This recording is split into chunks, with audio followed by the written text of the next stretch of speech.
రాష్ట్ర ప్రభుత్వం ఇచ్చిన హామీ ప్రకారం ఉద్యోగ ఉపాధ్యాయులకు సంబంధించిన పీఆర్సీ నివేదికను తక్షణమే విడుదల చేయాలని తెలంగాణ రాష్ట్ర ఉపాధ్యాయ సంఘాల పోరాట కమిటీ డిమాండ్ చేసిందండి.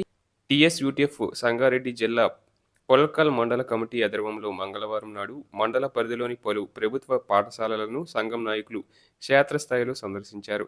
ఈ సందర్భంగా ఉపాధ్యాయులు, విద్యార్థులు సమస్యలను అడిగి తెలుసుకుంటూనే సంఘం నూతన సంవత్సర సభ్యత్వ నమోదు కార్యక్రమాన్ని అధికారికంగా నిర్వహించారు. ఈ సందర్శన ముగిసిన అనంతరం ఉపాధ్యాయుల హక్కుల సాధనకై వారు సంఘం డిమాండ్లను మీడియాకు వెల్లడించారు.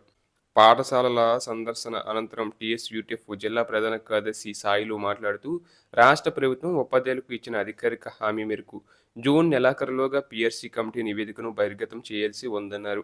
అయితే గడువు ముగిసినా ఇప్పటికీ నివేదికను విడుదల చేయకపోవడం ఉద్యోగ వర్గాలకు తీవ్ర నిరాశకు గురిచేసిందని మండిపడ్డారు. ఇప్పటికే పీఆర్సీ అమలు ప్రక్రియ 3 ఏళ్లు ఆలస్యమైందని, ఇకనైనా కాలయాపన చేయకుండా వెంటనే నివేదికను విడుదల చేసి ఉద్యోగ సంఘాలతో చర్చలు జరపాలన్నారు. అందరికీ ఆమోదయోగ్యమైన ఉత్తమ షిప్మెంట్తో నూతన వేతన స్కేల్ను అమలు చేయాలని డిమాండ్ చేశారు. దీంతో పాటు ఉద్యోగ ఉపాధ్యాయులకు సుదీర్ఘకాలంగా ప్రభుత్వం నుంచి అందాల్సిన 6 డిఏలు బకాయిలను తక్షణమే ఒకే విడతలో విడుదల చేసి ఆర్థిక భద్రత కల్పించాలని ప్రభుత్వాన్ని కోరారు.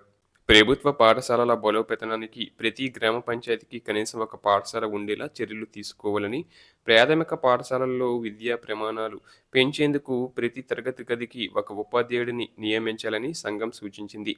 ప్రభుత్వం ప్రస్తుతం ప్రతిపాదిస్తున్న పాఠశాలల విలీనాలు, రేషనలైజేషన్ పేరిట మూసివేసే నిర్ణయాన్ని తాము తీవ్రంగా వ్యతిరేకిస్తున్నట్లు స్పష్టం చేశారు. రాష్ట్రంలో ఉన్న 27,000 ప్రభుత్వ పాఠశాలలను కేవలం 4,000కే పరిమితం చేయడం వల్ల గ్రామీణ ప్రాంతాల్లోని పేద, నిరుపేద విద్యార్థులు ప్రాథమిక విద్యకు తీవ్ర నష్టం జరుగుతుందని ఆందోళన వ్యక్తం చేశారు.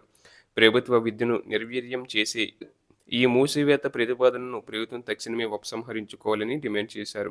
అలాగే సుదీర్ఘకాలంగా విద్యాశాఖలో సర్వీసులో ఉంటూ బోధిస్తున్న సీనియర్ ఉపాధ్యాయులకు పదోన్నతులు, బదిలీలు సమయంలో ఉపాధ్యాయ అర్హత పరీక్ష నుంచి శాశ్వత మినహాయింపు కల్పించాలని రాష్ట్ర ప్రభుత్వాన్ని కోరారు.